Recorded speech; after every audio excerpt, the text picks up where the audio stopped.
సనాతన ధర్మానికి ఉన్న చాలా గొప్పతనం ఏమిటో తెలుసా అండి? ఎవడు ఈశ్వరుడికి నమస్కరించాడో, ఎవడు ఈశ్వరుణ్ణి విమర్శిస్తాడో, ఎవడు భగవన్మార్గానికి దూరంగా ఉంటాడో వాడి కొరకు ముందు నమస్కారం చేస్తాడు. ఈశ్వర, వాణ్ణి నీ దారిలోకి తీసుకురా, పాపం దారి తప్పిపోయాడు, పాడైపోతున్నాడు అంటారు తప్ప వాడు మూర్ఖుడు, వాడికి నీ అనుగ్రహాన్ని కటాక్షించద్దు అనరు. ఓ పిల్లవాడు చెట్టు కింద కూర్చున్నాడు, చేతి నిండా బిళ్ళలు పట్టుకున్నాడు. బిళ్ళలంటే చాక్లెట్లు అంటున్నాం ఈ రోజుల్లో. పట్టుకున్నాడు. అలా వెళ్ళిపోతూ ఒక ఆయన కూర్చుని ఎదురుకున్నాను, బాబు నాకు బిళ్ళ పెట్టవన్నాడు. నావి అన్నాడు వాడు. ఇలా దగ్గరికి పెట్టేసుకున్నాడు, ఒక్క బిళ్ళ ఇవ్వలేదు. ఆయన ఇలా చూసినప్పుడల్లా ఎక్కడ తీసుకుంటాడో అని ఇలా దాచుకున్నాడు. ఆయన లేచి వెళ్ళిపోయాడు. 10 మంది వచ్చారు, అడిగారు, ఆయన ఎవరికి ఇవ్వలేదు. 11 ఆయన వచ్చి కూర్చున్నాడు. ఆయన ఈ పిల్లాడి వంక చూసి ఎంత బాగున్నాడో పిల్లాడు బిళ్ళలు అని ఓ నవ్వు నవ్వాడు. ఏమీ అనలేదు. ఆ పిల్లాడు ధైర్యంగా ఇలా చేతిలో పెట్టుకున్నాడు. తిను నాన్న, తిను, బిళ్ళలు తిను చక్కగాను అన్నాడు. ఇప్పుడు ఆ పిల్లాడు మెల్లిగా లేచి వచ్చి తాత బిళ్ళ తిను, తాత బిళ్ళ తిను, తాత బిళ్ళ తిను అని చేతిలో పెడుతున్నాడు. వద్దమ్మా, నాకొద్దు, నాకొద్దు, నువ్వు తిన్నా, పిల్లలు నువ్వు తినాలి, బిళ్ళలు నాకెందుకు, నువ్వు తిను అన్నాడు. వాడు మీద పడి నోట్లో పెట్టి తాత తిను తాత, తిను తాత అని నోట్లో పెడుతున్నాడు. నాకు కొంచెం చాలే అని కొరికి ఇచ్చేస్తే కాదు తిను అని ఇంకోటి పెట్టేస్తున్నాడు. ఎవడు కావాలన్నాడో వాడికి ఇవ్వడు, ఎవడు నువ్వు తినన్నాడో వాడికి అన్నీ ఇస్తాడు. పిల్లాడు ఎటువంటి వాడో ఈశ్వరుడు అటువంటి వాడు. పరమేశ్వరుడికి ఉన్నటువంటి నామములలో ఒక అద్భుతమైన నామము భవ అంటారు. అయితే నిజంగా ఈశ్వరుడికి అవన్నీ పేర్లని మీరు అనుకోకూడదు. నేను మొట్టమొదటి రోజునే చెప్పాను, ఆయన యొక్క గుణములను, ఆయన యొక్క వైభవాన్ని దృష్టిలో పెట్టుకున్నప్పుడు ఆయనకు వచ్చినటువంటి పేర్లవి గౌణములు అంటారు. అందుకే అలా ఆయన పిలవబడినటువంటి పేర్లలో భవ అన్న నామం సర్వోత్కృష్టమైనటువంటి నామములలో ఒకటి. ఈ భవ నామానికి వ్యాఖ్యానం తెలియడం అంటే జీవితాన్ని దిద్దుకోవడానికి ఒక మార్గాన్ని ఏర్పాటు చేసుకోవడం కుదురుతుంది. అందుకే భవ 2 పెద్ద పెద్ద హద్దులు, ఒక చివరికి ఒకటి, ఒక చివరికి ఒకటి కింద ఉంటుంది. భవ పక్కనే శర్వ నామాన్ని చెప్తారు. భవ అన్న నామమునకు అర్థమేమి అంటే భవంతి ప్రాణినః అస్మాత్ భవః అని. భవంతి ప్రాణినః, సమస్త ప్రాణులు, ఒక్క మనుష్యులే కాదు, ప్రాణముండి తిరిగేటటువంటి సమస్త ప్రాణులు, ఒకవేళ కదలలేకపోయినా ప్రాణమున్నవి అన్నవి ఏవున్నాయో అవన్నీ ఎవరిలోంచి పుడుతున్నాయో ఆయనని భవ అని పిలుస్తారు. కాబట్టి ఇప్పుడు ఈ పిపీలికాది పర్యంతంలో ఎన్ని ప్రాణులున్నాయి అని మీరు అనుకుంటున్నారో ఆ ప్రాణులన్నీ ఎవరిలోంచి వచ్చాయి, ఆయనలోంచి వచ్చాయి. అయితే ఇప్పుడు దీనివల్ల ప్రయోజనం ఏమిటి, అలా తెలుసుకోవడం వల్ల అని మీకు అనుమానం రావచ్చు. మీరు ఒకటి చూడండి, ఏకోదరుడు అని ఒక మాట ఉంటుంది. ఏకోదరుడు అన్న మాటకు అర్థం ఏంటంటే ఆ జన్మకి అంతే, ఒక్క కడుపులోంచి వచ్చినటువంటి సంబంధం ఉన్నవారు అని. నేను, నా చెల్లెలు, మేమిద్దరం ఏకోదరులం, మా అమ్మగారి కడుపులోంచే బయటకు వచ్చాం. కాబట్టి మా ఇద్దరి అనుబంధం ఒక ప్రత్యేకమైనటువంటి అనుబంధం.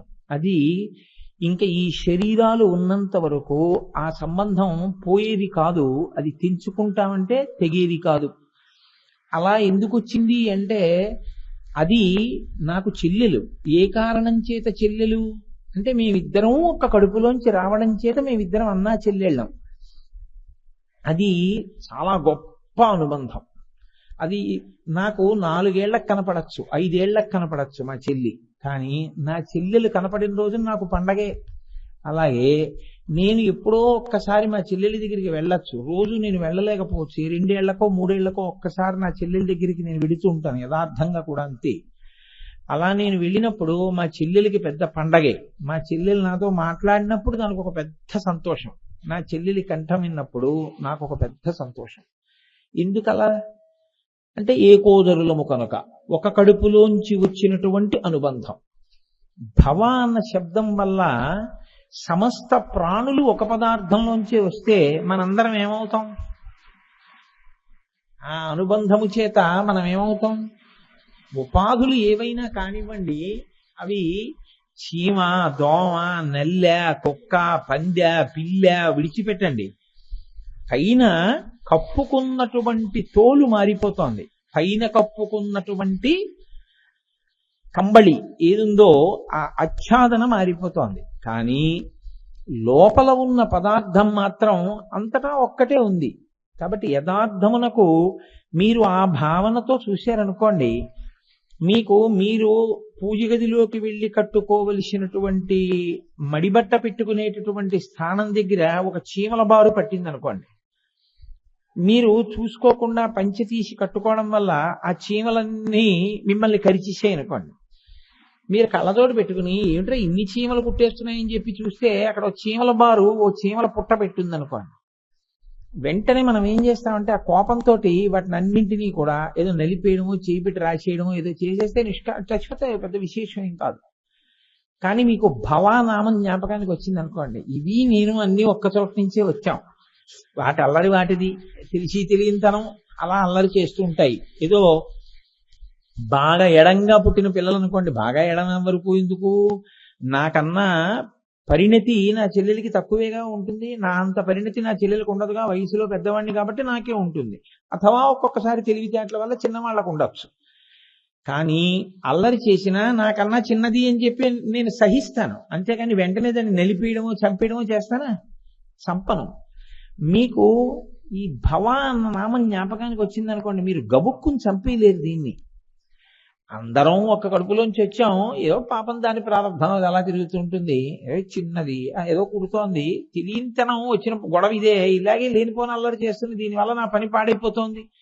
రేపు నాకు మనవరాలు పుడుతుందండి, రేపు నాకు మనవరాలు పుట్టి నేను సంధ్యావందనం చేసుకుంటున్నాను అనుకోండి, అది మెల్లిగా బుడిబుడి నడకలు నడుచుకుంటూ పూజ గదిలోకి వచ్చేసి నేను అక్కడ అర్ఘ్యం ఇచ్చి పెట్టుకున్న పాత్ర, అభిషేకం చేసుకుందాం అనుకున్న నీళ్లు వాటి దగ్గర కూర్చుని అందులో చేతులు పెట్టి ఆడుతుంది. నేనేమైనా కొడతానా? తెలియంతనం వాళ్ళ అమ్మని పిలిచి, చూడు ఇది ఎలా అల్లరి చేస్తుందో, నేను కళ్ళు మూసుకుని గాయత్రి చేసుకుంటున్నాను, ఇది లోపలికి వచ్చేసింది, ఎప్పుడు వచ్చేసిందో ఆ మన్నీళ్ళన్నీ కొట్టేసింది, ఆ పువ్వులన్నీ విసిరేసింది చూడు అని నేను దాన్ని పిలిచి దాన్ని బయటికి పంపించేస్తాను తప్ప దాన్ని వెంటనే ఏమైనా చాలా హింస ఏమైనా చేస్తానా? దాన్ని ఏం చెయ్యను. అదో ఐశ్వర్యం అనుకుంటానంతే కదా. అథవా వాళ్ళ అమ్మ కూడా ఏదో పనిలో ఉందనుకోండి, ఏం చేస్తాను, దాన్ని ఒళ్ళో కూర్చోబెట్టుకుని గాయత్రి చేసుకోవాలి అంతే, అదో ఐశ్వర్యం అనుకుంటానంతే. బాల కూర్చుంది నా ఒళ్ళో అనుకుంటాను కదండి. ఆ భావన ఇతర ప్రాణుల యందు ఏర్పడాలి అంటే మీకు ఆ ప్రేమ, ఆ ఏం చేస్తాం మరి, భరించాలి అల్లరి, అన్ని ఒకలా ఉండవుగా. ఈశ్వర సృష్టి, అందరం ఆ తండ్రి బిడ్డలమే, అలా అల్లరి చేస్తాం. ఇప్పుడు మీరు ఏం చేస్తారు చెప్పండి? ఓ కర్పూరం బిళ్ళోడు తీసి అది వెళ్ళే మార్గంలో ఒకసారి అడ్డం పెడతారు, ఆ వాసనకి ఇంకోవైపు పోతాయి, ఫోన్లో ఏటో పోయాయి కదా అని ఊరుకుంటారు తప్ప మీరు ఇంత చీమల మందు తీసుకొచ్చేసి వాటన్నింటి మీద గోళ్ల మీద చల్లేసి అవన్నీ నిస్తీజంగా పడిపోయి చచ్చిపోతే ఓ చాట్లోకి మీరు ఎత్తిలేరు. మెల్లమెల్లగా మొదట్లో తప్పలేదు, చంపేశాను అన్న భావన దగ్గర మొదలుపెట్టి మీరు చంపలేని స్థితి వస్తుంది. దేనివల్ల వస్తుందో తెలుసా అండి? మీరు సోదర సమానంగా అన్నిటినీ చూడడం ప్రారంభం అవుతుంది. అప్పుడు మీకు తెలియకుండా మీరు ఏది అంగీకరించినట్టు? పార్వతీ పరమేశ్వరులు మీ తల్లిదండ్రులను అంగీకరించినట్టు కదా. ఆ భావన సుస్థిరమైంది మీకు. మీరు అనుషంగిక ప్రయోజనంతో మొదలుపెట్టి ప్రధాన ప్రయోజనాన్ని చేరుతున్నారు. వీటి మీద అన్నిటి మీద మీకు ఎందుకు ప్రేమ? అరే మా అందరికీ అమ్మ నాన్నగారు వాళ్ళు దెబ్బలాడతారు, మళ్ళీని పూజ చేయడానికి వచ్చేసావు, తమ్ముడినేమో అలా కొట్టేశావు, చెల్లెళ్ళని అలా కొట్టేశావు, చూడు వాళ్ళందరూ ఎలా ఏడుస్తున్నారు. బుద్ధి గడ్డి తిన్నవాడివి, ఏదో ఎందుకు ఉపన్యాసాలు, వాళ్ళకి ఏం తెలుసు, వాళ్ళకేం తెలియదు పాపం, అమాయకులు, ఏదో పంచిలోకి వెళ్ళారు కుట్టారు, ఆ పాటి దానికి అలా చంపేస్తావా అని మిమ్మల్ని శివుడు అడిగాడు అనిపించింది అనుకోండి. మిమ్మల్ని నాకు అభిషేకాలు ఎందుకు, నీ తమ్ముళ్ళని చెల్లెళ్ళని ఆ కొట్టడం ఏంటరా నువ్వు అని మీకు అనిపించింది అనుకోండి, మీరు చంపలేరు అప్పుడు. ఇంకా అది ఏం చేస్తుందంటే మిమ్మల్ని పార్వతీ పరమేశ్వరులతో మీకు బిడ్డడి సంబంధాన్ని కల్పిస్తుంది. ఇది వాచికంగా చెప్తే వచ్చేది కాదు ఆ పద్యం. ఇది మీరు శివుడా విష్ణువా కాసేపు పక్కన పెట్టేయండి, ఎవరిని పట్టుకున్నా అంతే. కాబట్టి కమలవాసిని మమ్ము నీలమేఘశ్యామ నీవి తండ్రివి మాకు కమలవాసిని మమ్ము కన్న తల్లి, నీ భక్తవరులంత నిజమైన బంధువుల్ నీ కటాక్షమే మాకనేక సుఖము, నీ మీది కీర్తనల్ అఖిల ప్రపంచంబు నీ సహాయమే మాకు నిత్య సుఖము, తోయజాక్ష నీ పాద తులసిదళము రోగముల కౌషధము, బ్రహ్మరుద్ర వినుత భూషణ వికాస శ్రీధర్మ పురనివాస దుష్ట సంహార నరసింహ దురిత దూర. అన్నా అదే భావన. అమ్మా అయ్యా అటంచు ఎవ్వరిని నేనన్నన్ శివా నిన్నేను సుమి, నీమది తల్లిదండ్రులటంచున్ చూడగాబోకు, నాకిమ్మై తల్లియు తండ్రియున్ గురుడు నీవే కాక, సంసార పుంచిమ్మంచీకటి కప్పకుండ కనుమా శ్రీకాళహస్తీశ్వర.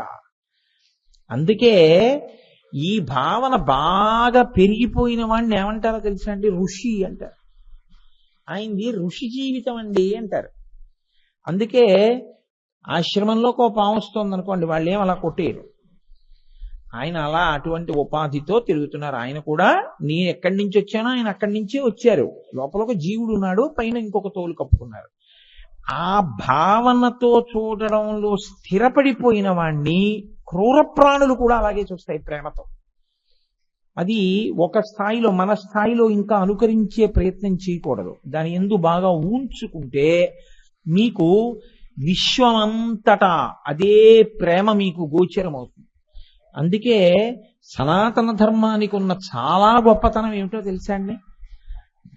ఎవడు ఈశ్వరుడికి నమస్కరించాడో, ఎవడు ఈశ్వరుణ్ణి విమర్శిస్తాడో, ఎవడు భగవన్మార్గానికి దూరంగా ఉంటాడో వాడి కొరకు ముందు నమస్కారం చేస్తాడు. ఈశ్వర వాణ్ణి నీ దారిలోకి తీసుకురా, పాపం దారి తప్పిపోయాడు పాడైపోతున్నాడు అంటారు తప్ప వాడు మూర్ఖుడు, వాడికి నీ అనుగ్రహాన్ని కటాక్షించద్దు అనరు. ఈ విశాల హృదయం ఎప్పుడొస్తుంది? మీ అన్నదమ్ముల్లో ఒకడు చాలా అమాయకుడే ఏమీ చేసుకోలేకపోతుంటే అందరూ కలిసి వాడిని సాయం పట్టే ప్రయత్నం చేస్తారా? చేయరా? ఒకడు కొడుక్కి ఫీజు కడతాడు, ఒకడేమో మెల్లిగా నలుగురు ప్రతి నెల 400-500 వేసుకుని 2000 రూపాయల ఆర్డీ వేసి వాడికి ఎలాగో పట్టదు. అమాయకుడు ఏమీ చేసుకోలేడు పాప, ఆ పిల్ల మనమే పిల్ల పినమే కదా, చెయ్యాలి పెళ్లి, రేపు 20 ఏళ్ళు వచ్చేసిన తర్వాత అప్పుడు పట్టుకురామంటే ఎక్కడ తెస్తాం డబ్బు, కాబట్టి అందరం తలకో 2000 కలిపి ఆర్డీ వేద్దాం పెద్దన్నయ్య పేరు మీద. ఆ పెళ్లి వయసు వచ్చిన తర్వాత సంబంధం కుదరగానే పెద్దన్నయ్య ఆర్డీ మెచ్యూర్ అవుతుంది, అది తీసి మనం చక్కగా పిల్లకి పెళ్లి చేసేద్దాం అని ఎందుకు ఎత్తుకుంటున్నారు మీ భుజానికి? మా అన్నయ్య కూతురని. ఇది సమస్త ప్రాణిజాతమునందు దయ ఉండడం వేరు. దయ వలన ఏమవుతుందో తెలుసా అండి? దానికి ఒక చెల్లెలు వస్తుంది, అహంకారం. దయకున్న పరిమితి అదే. దయ అన్న మాటని మీరు సరి అయిన కోణంలో కానీ వాడలేదనుకోండి, వాడకపోతే ఆయన పట్ల దయతో పోన్లే అని ఉపకారం చేశానండి అంటే ఆయన ఉపకారం పొందేవాడు, మీరు ఉపకారం చేసేవాడు. అప్పుడు ఏమవుతుందంటే మీరు చేసే ప్రతిదానికి మీరు కర్తృత్వం తీసుకుని నేను చెయ్యకపోతే వాడు ఏమైపోతాడు, కాబట్టి నేను చేశాను. అప్పుడు ఇది మీ అహంకారం పెరగడానికి కారణమై కూర్చుంటుంది. నేను చేయడం ఏమిటి? నేను చేయలేదు, ఈశ్వరుడు చేయించాడు. ఈశ్వరుడు చేయిస్తే నన్ను మధ్యలో ఓ ఉపకరణం కింద వాడుకున్నాడు ఆయన. ఈ భావన స్థిరపడింది అనుకోండి, మీకు అహంకారం కలిగేటటువంటి స్థితి మీకు ఉండదు. ఎప్పుడూ మనుష్యుడు ప్రవర్తన యందు ఏది చూసుకుంటూ ఉండాలంటే తనని తాను పరిశీలనలో ఈశ్వరుడికి దూరం జరిగిపోవడం లేదు కదా, ఇదొక్కటే చూసుకుంటూ ఉండాలి. దాని వలన మీరు ఎప్పుడూ ఈశ్వరుడి చేత రక్షింపబడుతూ ఉంటారు. ఇప్పుడు ఆయన బిడ్డని, మా తమ్ముళ్ళు, మా అన్నయ్యలు, మా చెల్లెళ్ళు, మా అక్కలు, మీరు అలా అనుకుంటున్నారు అనుకోండి, అందరినీ ప్రతి ప్రాణి యందు మీరు అనుబంధం పెంచుకుంటుంటే ఇప్పుడు మిమ్మల్ని రక్షించవలసిన బాధ్యత ఎవరి మీద ఉంటుంది? ఆయన మీద ఉంటుంది. ఆయనే మిమ్మల్ని రక్షిస్తూ ఉంటాడు. ఇంకంతకన్నా ఏం కావాలి మీకు? మీకు 50 లక్షలు బ్యాంకులో ఉంటే ఏముంటుందో అంతకన్నా ఎక్కువ రక్షణ మీకు ఉంటుంది. మీకు ఎప్పుడు అవసరమో అప్పుడు ఈశ్వరుడు వచ్చి మీకు ఇస్తాడు. ఇంకేం కావాలి? ఆ స్థితి మీరు పొంది ఉండడానికి భవ అన్నీ ఆయనలోంచి వచ్చాయి. ఇప్పుడు ఇది ప్రేమతత్వంతో అన్నిటి యందు ఒకే రకమైనటువంటి దృష్టికోణం ఏర్పడడానికి హేతు అవుతుంది.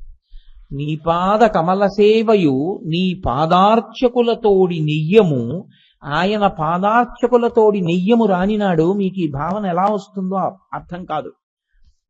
నితాంతాపార భూతదయయు, ఉట్టిదయ కాదది. సమస్త భూతముల యందు సమస్త ప్రాణుల యందు ఎందుకు ఉండాలి? ఇది కారణం. మేమందరం అందులోంచి వచ్చాము. అయితే ఈ దయతో సరిపోతుందా? మీరు ఒక్కటి కొంచెం జాగ్రత్తగా ఆలోచించండి. నాకు మా అన్నయ్యలు కనపడుతున్నారు, మా తమ్ముళ్ళు కనపడుతున్నారు, మా అక్కయ్యలు కనపడుతున్నారు, మా చెల్లెళ్ళు కనపడుతున్నారు. మేమందరం కలిసి ఎవరి దగ్గరికి వెళ్ళాలి? సంవత్సరానికి ఒకసారైనా మా అమ్మగారిని నాన్నగారిని చూడాలా? వాళ్ళు లేరేమో అనుకోకండి, వాళ్ళు నిత్యులు, వాళ్ళు ఉన్నారు, వాళ్ళు ఎప్పుడు వెళ్ళిపోరు, వాళ్ళు ఉంటారు. మరి మా అమ్మగారిని నాన్నగారిని చూడాలి, వాళ్ళు కనపడటం లేదు. మీ అమ్మగారిని నాన్నగారిని చూడాలంటే మళ్ళీ మార్గం ఎలా వస్తుందో తెలుసండి? దీన్నే కింద నుంచి పైకెక్కాలి. ఇదే సంగీతం. సంగీతం ఎందుకు ఉపాసన అవుతుందంటే దాన్ని నాదోపాసన అంటారు. సరిగమ పద నిసానిదప మగరిస. ఆరోహణ అవరోహణ. అవరోహణ అంటే కిందకు వచ్చేసావు ఈశ్వరుడి నుంచి, పైకెక్కు, కలుస్తావు మళ్ళీ. అందుకే రెండు సాతోటే. అలాగే మీరు మీ తమ్ముళ్ళు అన్నయ్యలు అక్కయ్యలు చెల్లెళ్ళు అందరూ కనపడుతున్నారు. అసలు మా అమ్మా నాన్నగారేరి? వాళ్ళని చూడాలని మీకు తాపత్రయం పెరిగిందనుకోండి, కింద నుంచి మళ్ళీ పైకి రావాలి. అప్పుడు ఎలా రావాలో తెలుసా? చీమను చూసి నయితి, ఇది కాదు మా నాన్నగారు. దోమను చూసి నయితి, ఇది కాదు మా నాన్నగారు. ఇది కాదు మా నాన్నగారు. నయితి నయితి నయితి నయితి నయితి, ఇవన్నీ కలిపి ఎక్కడి నుంచి వచ్చాయి? అక్కడికి వెళ్ళు. ఆఖరికి ఇదే నయితి. ఆఖరికి శంకరులు అంటారు, నేను మనస్సు కాదు, బుద్ధి కాదు, వాక్కు కాదు, కర్మ కాదు, ఎవరు నేను? చిదానంద రూప శివోహం శివోహం. ఇక్కడే హృదయ కమలంలో కూర్చుని ఉన్నాడు.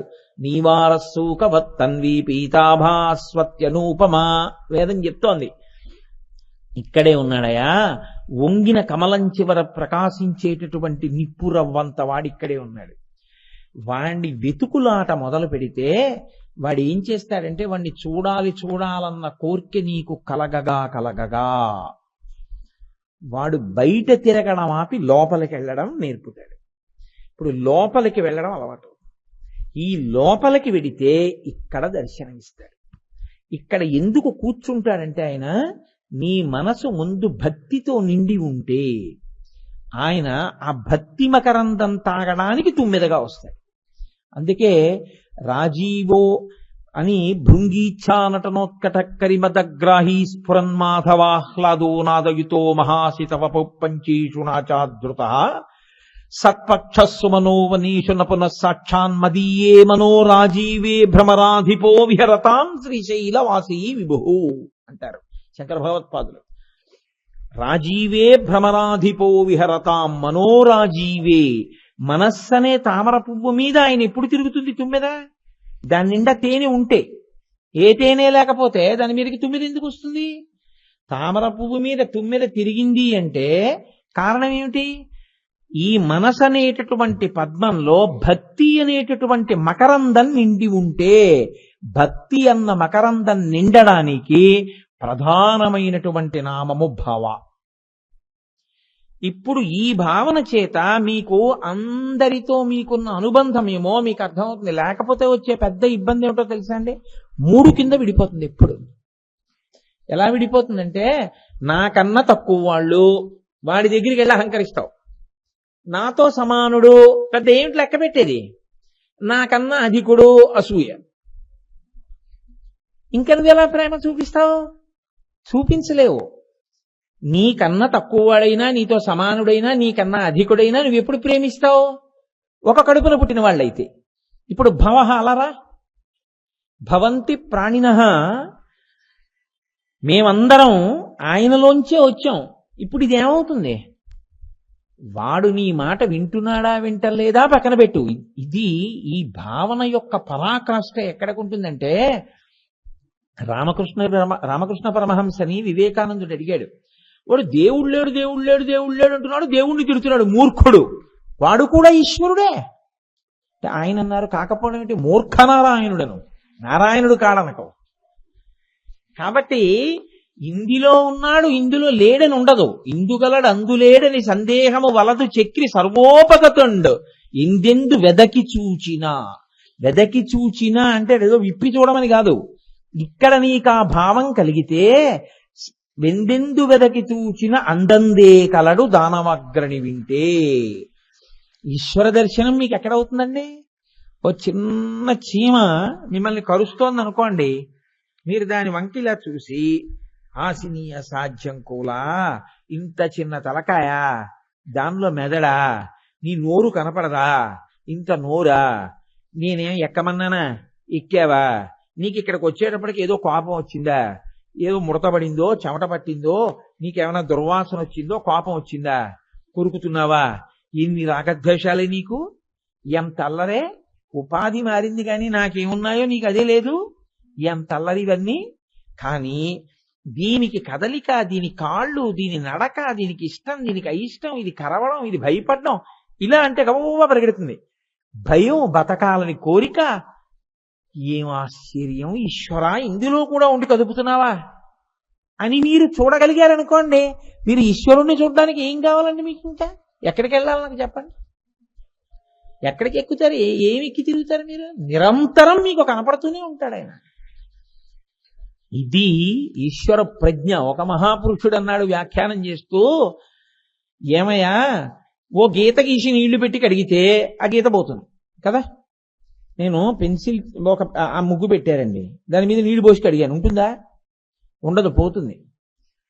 ఈశ్వరుడు ఈ గీతలు గీశాడు, ఎన్ని మాటలు సబ్బులు ఎట్టుకోమని ఎన్ని మాటలు కడిగాను, పోయే ఈ గీతలు. ఈశ్వర ఎన్ని మాటలు కడిగినా పోని ఈ గీతలు గీసిన గీతల్లో నువ్వు నాకు కనపడుతున్నావు అన్నాడు. చాలదా? అది భావుకత, అది దర్శనమునందు అనురక్తి. కాబట్టి ఇప్పుడు భవః, మీరు ముందు నుంచి వెనక్కి కదలచ్చు, వెనక నుంచి ముందుకు కదలచ్చు. మీ ఓర్మి అంతటికి కారణం ఏదై ఉంటుందో తెలుసా అండి? ఈ నామం మీకెంత పట్టిస్తోందో మీరు అంత ఓర్పుతో ఉంటారు. ఈ నామం మీకెంత పట్టిస్తుందో మీ దగ్గరికి అంతమంది వస్తారు. ఎందుకో తెలుసా అండి? లోకంలో ఒక్కటే. చాలా మంది ఒక ఆయన దగ్గరికి ఎందుకు ఎడతారంటే, చాలా మందిని ఆయన తన వాక్కులతో ఓదారుస్తాడు, మార్గం చెప్తుంటాడు. అసలు అలా ఎందుకు చెప్పాలి నేను అని అనుమానం వచ్చింది అనుకోండి, అది చెప్పకుండా ఎలా ఉంటావు? నీ అన్నదమ్ములు, నీ అక్క చెల్లెళ్ళును అందరం ఒక కడుపున పుట్టిన వాళ్ళం పాడైపోతే ఎలాగా? అందరం మళ్ళీ నాన్నగారు బాధపడరు, ఒరే వాడు ఎలా పాడైపోతుంటే నువ్వు చూస్తూ ఊరుకున్నావుట్రా, సమర్థుడు అయ్యుండి అందరూ నాన్నగారు అన్నమాడు. నువ్వు ఎవరు పాడైపోవడాన్ని చూస్తూ నువ్వు ఊరుకోలేవు. ఈ సుసంపన్నమైన హృదయము అంటారు. ఆ సుసంపన్నమైన స్థితి ఎప్పుడు కలుగుతుందో తెలుసా అండి? భవ అన్న నామంతో మీరు ఎంత అనుబంధం పెట్టుకుంటున్నారో మీరు ప్రపంచమునకు అంత ఉపయుక్తమైన వ్యక్తిగా మారుతారు. భారతదేశానికి ఇంత ఖ్యాతి దేనివల్ల తెలుసా అండి? భారతదేశంలో కట్టినటువంటి ఆనకట్టలు, భారతదేశంలో ఉన్నటువంటి ఐశ్వర్యము వీటి వల్ల కాదు, భారతదేశంలో ఉండే ప్రజల యొక్క గుణ సంపద వల్ల.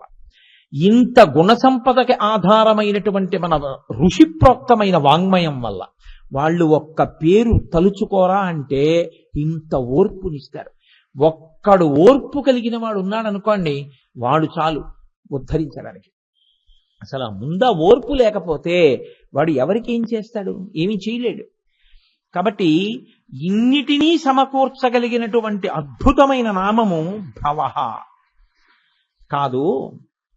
ఈ నామానికే వ్యాఖ్యానంగా రెండో విశేషం ఏం చెప్తారో తెలుసా అండి? భవత్యసౌ సర్వత్ర సర్వదా ఇది భవః.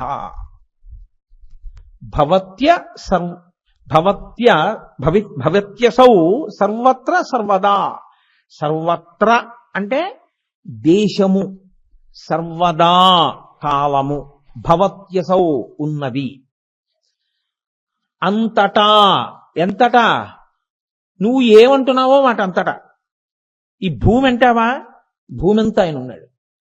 ఆకాశం అంటావా? ఆకాశం అంతా ఆయన ఉన్నాడు. నిప్పు అంటావా? అగ్ని అంతటా ఆయన ఉన్నాడు. నీరంటావా, నీరంతటా ఆయన ఉన్నాడు. నీలో అంటావా, ఆయనే ఉన్నాడు. నీ ఎదురుగుండా వాళ్ళలో అంటావా, ఆయనే ఉన్నాడు. ఆయన లేనిది లేదు, ఆయన ఉన్నది మాత్రమే ఉన్నది. ఇప్పుడు శ్మశానం అమంగళం ఎందుకైందో నాకు చెప్పండి. అది శివతత్వం అంటే. ఉంటే ఒక్క పవిత్రమైందే ఉందనండి, లేకపోతే ఒక్క అపవిత్రమైందే ఉందనండి. శ్మశానం అంటే ప్రాణులు చనిపోయేటటువంటి ప్రదేశము శ్మశానము అని మీరంటే శవాలుండే ప్రదేశం. నేనంట ఈ భూమండలం అంతా శ్మశానమే అంట. నేను ఇప్పుడు మాట్లాడుతుంటే ఈ శబ్ద ప్రకంపనలకి కొన్ని జీవులు కింద పడిపోతాయి, ఈ పెద్ద ధ్వనికి పడిపోతాయి అవి. ఇప్పుడు ఆ పైనుంచి వస్తున్నటువంటి కదలికలకి కొన్ని కింద పడి మరణిస్తాయి. అలాగే చనిపోయే వాళ్ళందరూ శ్మశానానికి వెళ్ళి చనిపోరుగా. ఇంట్లో చచ్చిపోతున్నారు, రోడ్డు మీద చచ్చిపోతున్నారు, హాస్పిటల్లో చచ్చిపోతున్నారు, గుళ్ళో చచ్చిపోతున్నారు, ఎక్కడ పడితే అక్కడే చచ్చిపోతున్నారు. మనుష్యులేమో ప్రాణులు పోవట్లా ప్రతి చోట. ప్రాణులు పోయి ప్రాణులు లయమైపోతున్నాయి. మనుష్యులంటే అక్కడికి తీసుకెళ్తున్నాం, మిగిలినవన్నీ ఎక్కడ లయమవుతున్నాయి? బయటే లయమవుతున్నాయి. కాబట్టి లయం ఎక్కడెక్కడ జరుగుతోందో అక్కడక్కడ శివుడు ఉన్నాడు. కాబట్టి ఈ ప్రపంచమంతా శ్మశానమే. నువ్వు బతకడానికి శ్మశానం తప్ప ఇంకోట్లేదు. ఈశ్వరుడు శ్మశానవాసి అంటావే. ఈశ్వరుడు శ్మశానవాసి అయితే ఆయన లేని చోట నువ్వు బతుకు నేను చూస్తాను. నీ ప్రాణం పోయిన తర్వాత ఆయన ఉన్న చోటికే తీసుకెళ్లి నిన్ను కాల్చాలి. నీకు ఆయన ఒక్కడే దిక్కు. ఆయన్ని విమర్శిస్తావు ఎందుకు? ముందు నీ బతుకు దిద్దుకోవడం నువ్వు నేర్చుకోవాలి తప్ప నీకున్న రాగద్వేషాలు పరమేశ్వరుడు ఎందుకు కూడా ప్రవేశపెట్టి మాట్లాడడం ఎందుకు? కాబట్టి ఈ భూమండలమే మహాశ్మశానం. ఆ మాటకు వస్తే అసలు పంచభూతములలోకి పిండాండముల బ్రహ్మాండంలో లయం కాని ప్రదేశమేం లేదు. అది ఈశ్వరుడు శ్మశానవాసి అంటే. ఊపిరి అయిపోవాలని ఆయన నిర్ణయం చేస్తే ఎక్కడున్నా లయం అయిపోతుంది. ఎక్కడుండనివ్వండి లయం అయిపోతాడు అంతే. పాలు తాగుతున్నవాడు తాగుతూ లయం అయిపోతాడు. బ్రహ్మాండంలోకి పిండాండం కలవడం అంటే ఎక్కడుంటుందండి? అందుకే మృత్యువుకి స్థానం ఏదని చెప్పిందో తెలుసా శాస్త్రం? ముక్కు చివర ఉంటుంది మృత్యువు అని చెప్పింది. ఊపిరి తీశాడు, వదిలిపెట్టలేదు, ఏమైపోయినట్టు? చనిపోయాడు. ఊపిరి వదిలాడు, లోపలికి తీయలేదు, ఏమైనట్టు? చనిపోయినట్టు. కాబట్టి మృత్యువంత సన్నిహితంగా నీ భార్య ఉందా, బిడ్డలున్నారా? ఎవ్వరూ లేరు. అసలు నువ్వు పడుకున్నా, నువ్వు లేచినా, నువ్వు తిరుగుతున్నా, నువ్వు కూర్చున్నా నీకు అత్యంత సన్నిహితంగా ఉన్నది ఏది అంటే నీ మృత్యువే. అదే ఉంది నీ ముక్కు చివర. ఉన్నప్పుడు అది ఎప్పుడైనా గ్రసించేస్తుంది. గ్రహించేసినప్పుడు ఇక్కడ పడిపోతాం, అక్కడ పడిపోతాం అని ఉంది. ఎక్కడైనా ఎప్పుడైనా పడిపోతాడు. కాబట్టి అంతటా శ్మశానమే. ఎన్ని ప్రాణులు పడిపోతున్నాయో అలాగా, ఇన్ని లయమైపోతున్నాయో పిండాండాలు బ్రహ్మాండంలోకి. ఏంటి, నేను ముందు పుట్టానా, నా ఊపిరి ముందు పుట్టిందా? ఇద్దరం కలిసే పుట్టాం. నేను ముందే వెళ్ళిపోతానా, నా ఊపిరి ముందు వెళ్ళిపోతుందా? ఇద్దరం కలిసే వెళ్ళిపోతాం కదండి. నేను నా ఊపిరి అభేదం. కాసేపు ఊపిరాపి కోటేశ్వరారు ఇతర పనులు చేసుకుంటా అట్లా అని ఉంటుంది ఏంటి? అలా ఏం ఉండదు. నేను నా ఊపిరి ఎప్పుడూ కలిసే ఉన్నట్టు, నా ఊపిరికి నాకు భేదం లేనట్టు ఈశ్వరునకు వేదమునకు భేదము లేదు. అందుకే చాలా గొప్ప మాట ఏం చెప్తారో తెలుసా అండి? పరమేశ్వరుని యొక్క రూపములన్నీ గంగానది ప్రవహిస్తున్నప్పుడు ఉన్న స్నానఘట్టములు. ఏ స్నానఘట్టం గొప్పది నాకు చెప్పండి.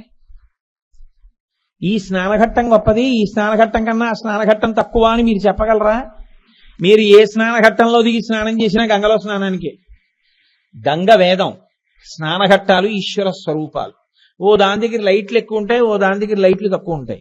ఓ దాని దగ్గర నాచు ఎక్కువ ఉంటుంది, ఓ దాని దగ్గర నాచు తక్కువ ఉంటుంది. ఓ దాని దగ్గర సౌకర్యాలు ఎక్కువ ఉన్నాయి, ఓ దాని దగ్గర సౌకర్యాలు తక్కువ ఉన్నాయి.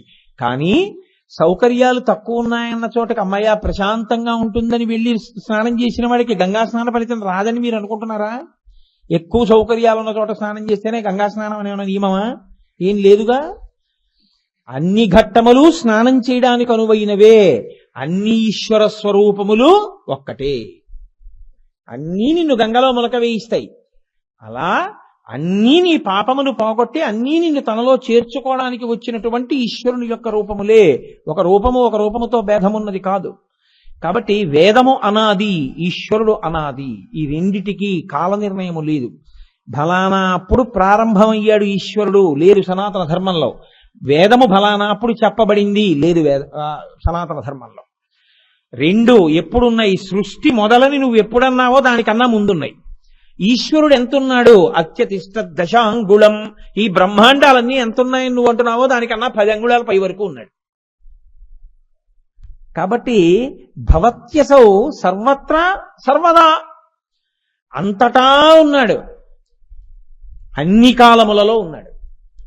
అంతటా అన్ని కాలములలో ఉన్నది ఆయన ఒక్కడే, ఆయన తప్ప వేరొకటి లేదు. ఆయనే ఉన్నాడు.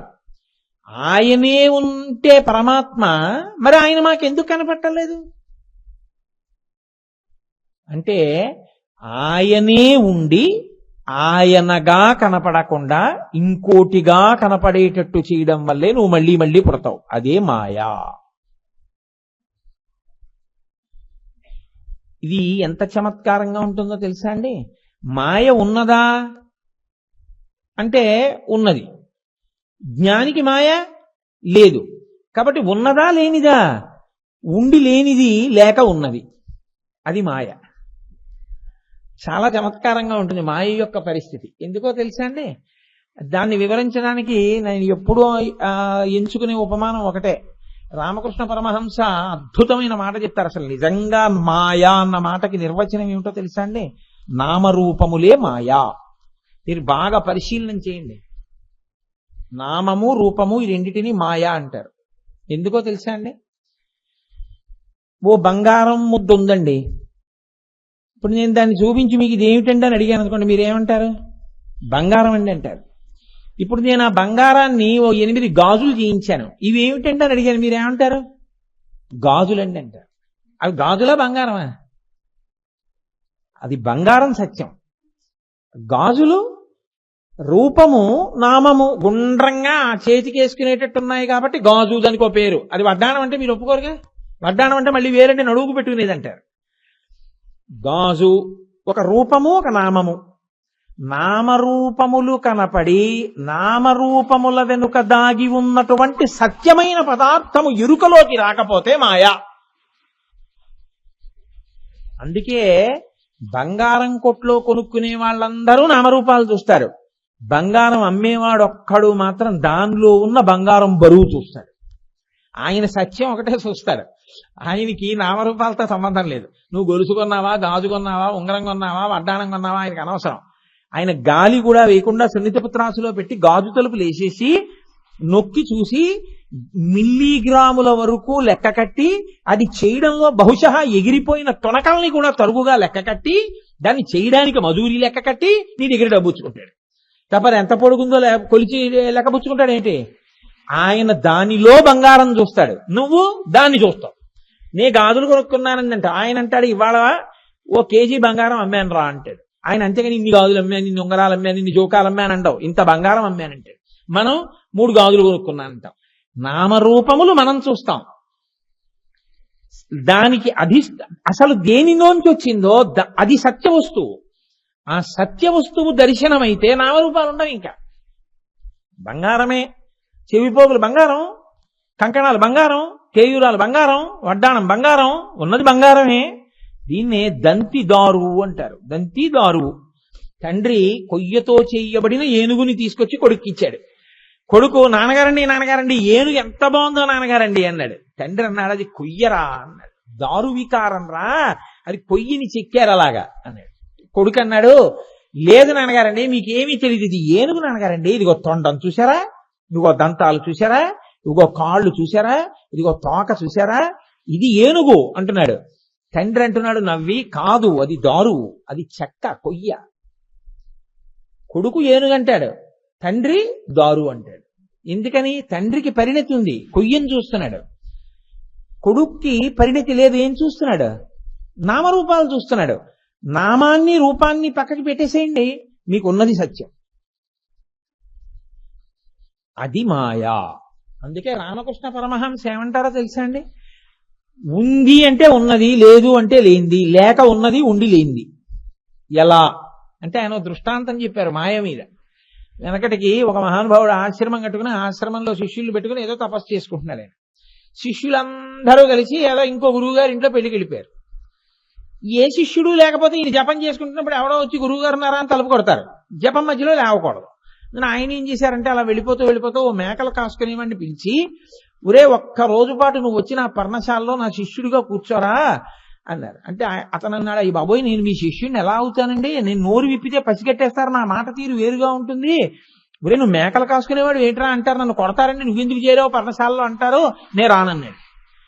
ఆయన అన్నారు, నిన్న అలా నువ్వు మాట్లాడవలసి వస్తేగా అసలు గొడవ, నువ్వు మాట్లాడవలసిన అవసరం రాదు. ఉన్నారా అన్నారనుకో అను, లోపల ఉన్నారు జపం చేసుకుంటున్నారు. నేను లేననుకో అను, అంతే. ఏమీ మాట్లాడదు, గొడవ లేదు, నేను చూస్తూ ఉంటాను. అయితే సరేలేండి ఒక్క రోజు కదా ఉంటా అన్నాడు. వాడికి ఏదో పెద్ద స్నానం చేయించారు, ఓ పిలక పెట్టారు, ఓ విభూతి పెట్టారు, బొట్టు పెట్టారు, చిన్న పంచె కట్టారు, ఉత్తరీయం ఒకటి ఎడంభుజం మీద వేశారు, తీసుకొచ్చారు, కూర్చోబెట్టారు. గురువు గారు లోపల జపం చేసుకుంటున్నారు. ఇంకో గురువు గారు వచ్చారు ఆశ్రమం నుంచి. ఏరా మీ గురువు గారు ఏరన్నారు. ఎంతసేపటి నుంచి చేసుకుంటున్నారు జపం అన్నాడు. అది చెప్పలేదు వీడికి. వీడికి ఏం చెప్పాలో అర్థం కాలేదు. ఎంతసేపటి నుంచి చేస్తున్నారా జపం, ఇప్పుడు లేస్తారా, ఎప్పుడు మొదలెట్టారో, ఇంకెంతసేపు ఉంటుంది ఇవాళ, వీడికి తెలిస్తే కదా. ఇట్రా ఎంత అడిగినా మాట్లాడావు, నువ్వేమన్నా మేకలు కాసుకునేవాడు ఏంట్రా అన్నారు ఆయన. అంతే వాళ్ళు లేచి పారిపోయాడు. తెలియబడితే ఉండదు, తెలియకపోతే ఉంటుంది. వాడు మేకలు కాసుకునేవాడన్న విషయం తెలియబడగానే వాడు వెళ్ళిపోయాడు అంతే. అలా పిలిచేటప్పటికి అలా తెలియబడనంతసేపు వాడు కూర్చుంటాడు.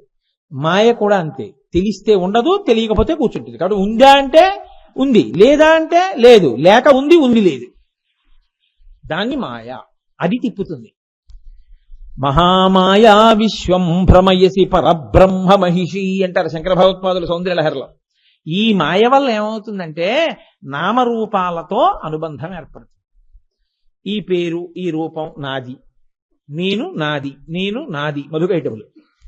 దీనివల్ల ఈ సంఘం ఏం చేస్తుందంటే ఉత్తర జన్మల్ని నిర్ణయం చేసేస్తుంది. దేని మీద నీ మనసు నిలబడిపోయిందో దాన్ని బట్టి ఉత్తర జన్మ. కాబట్టి ఇప్పుడు ఇంతకీ నేను మీతో ఎందుకు ప్రస్తావన చేశాను ఈ విషయాన్ని? భవత్యసౌ సర్వత్ర సర్వదా ఇది భవః. అసలు ఉన్నవాడు, అంతటా ఉన్నవాడు ఆయనే. కానీ మనకు ఆయన కనపట్టలేదు. మనకి ఏం కనపడుతున్నాయి? బోల్డ్ అన్ని కనపడుతున్నాయి. మీరు, నేను, మొక్కలు, పువ్వులు, ఆకులు, చిగుళ్ళు, ఇవన్నీ కనపడుతున్నాయి తప్ప ఈశ్వరుడు మాత్రం ఎక్కడా కనపట్టలేదు. నామరూపములతో మనసు తాదాత్మ్యత చెందిపోయింది. ఇది ఇవాల్టి రోజు వచ్చిన శిక్షణ కాదు.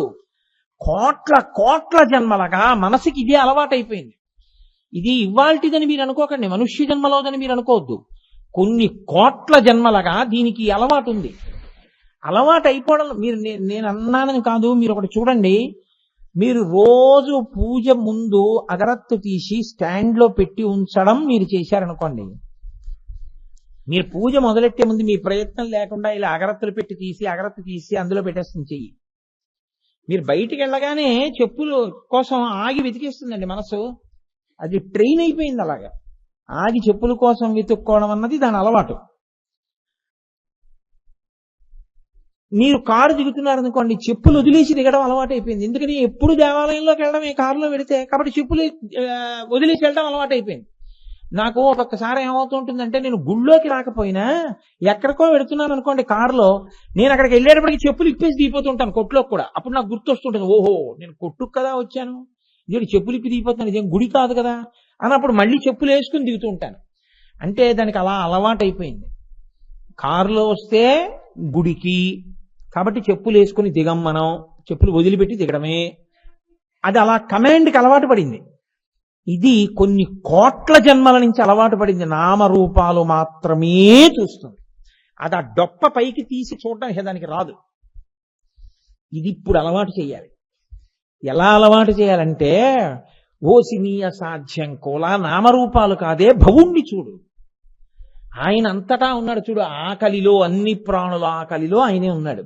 అన్ని ప్రాణుల నిద్రలో ఆయనే ఉన్నాడు. అన్ని ప్రాణుల కదలికలో ఆయనే ఉన్నాడు. చూడు చూడు చూడు చూడు అని మీరు పరిశీలనాత్మకంగా చూడడం దానికి అలవాటు చేయాలి. చేస్తే ఇప్పుడు నామరూపాతీత స్థితి వైపుకి అది నడుస్తుంది. ఇలా నడవడానికి మొట్టమొదటి పట్టు ఎక్కడ దొరుకుతుందో తెలుసా అండి? భక్తి చేత దొరుకుతుంది. భక్తి చేత దొరకకపోతే దానికి ఉన్న లక్షణం మీకు చెప్పాను కదా, అది ఎప్పుడు పై పై వాటిని మాత్రమే చూస్తుంది. నాకు ఇవాళ ఎందుకో రామకృష్ణ పరమహంస ఎక్కువ జ్ఞాపకానికి వస్తున్నారు. మహానుభావుడు, అమృత భాండం ఆయన జ్ఞాపకం రావడం. ఆయన ఒక మాట చెప్పేవారు. వెనకటికి ఒక ఆయన గడ్డి కోసుకోవడానికి అడవిలోకి వెళ్ళి బయటికి వచ్చి, నేను ఒక ఆశ్చర్యకరమైనటువంటి జంతువుని చూశాను చెట్టు మీద. అడవిలోకి వెళ్ళగానే కనపడే మొదటి రావి చెట్టు మీదే ఉంది. ఆ చెట్టు మీద ఉన్న జంతువు మెరిసిపోతోంది. శ్రీమన్నారాయణుడు కట్టుకునే పీతాంబరంలా ఉంది, అంత పచ్చగా ఉంది. అంటే రెండో ఆయన అన్నాడు, నోరు మొయ్యి, నేను గడ్డి కోసుకొస్తూ ఉంటాను, నేను ఎన్నో మార్లు చూశాను. మొదటి రావి చెట్టు మీదేనా? అవును. దాని కింద కొండ ఉంటుంది, నీళ్లు తాగుతాం, అక్కడేనా? అవును. అక్కడ ఎప్పుడూ ఒక ఆయన కూర్చుని ఉంటాడు, అక్కడేనా? అవును. ఆ చెట్టు మీద ఉండే జంతువు ఆకుపచ్చగా ఉంటుంది, అది పసుపు పచ్చ కాదు. నీ మొహం నువ్వేం చూసావు అంటే మూడో ఆయన అన్నాడు, నీది తప్పే, ఎర్రగా ఉంటుంది అది, నేను ఎన్నో మాటలు చూశాను. ఇలా 6 చేరారు, 6 రంగులు చెప్పారు. అందరూ కలిసి నిర్ధారించుకుందామని అడవిలోకి వెళ్ళి చెట్టు కిందకి వెళ్ళారు. ఎప్పుడూ చెట్టు కింద కూర్చుని ఆయన ఒక ఆయన ఉన్నాడు కదా, మరి ఆయన్ని అడిగారు, ఏమంటే ఈ చెట్టు మీద ఉంటుందే అదేది ఎక్కడ కనపట్టలేదు, అది ఎప్పుడు నాకు ఆకుపచ్చగా, ఈయనకి ఎర్రగా, ఆయనకి పచ్చగా అంటున్నారు, అసలు ఏది దాని రంగు అంటే ఆయన అన్నాడు, దాని రంగు ఏమిటో నాకే తెలియలేదు ఇప్పటి వరకు. ఎందుకో తెలుసా, అది ఎప్పటికప్పుడు రంగులు మారుస్తూ ఉంటుంది. కాసేపు ఆకుపచ్చగా ఉంటుంది, కాసేపు ఎర్రగా ఉంటుంది, కాసేపు పచ్చగా ఉంటుంది, కాసేపు నల్లగా ఉంటుంది, కాసేపు ఊదా రంగులోకి ఎడుతుంది, కాసేపు బూడిద రంగులోకి ఎడుతుంది. అది రంగులు మారుస్తూ ఉంటుంది ఎప్పుడు. దాన్ని ఊసరవిల్లి అంటారు. రంగులు మారుస్తుంది కాబట్టే దాని పేరు ఊసరవిల్లి.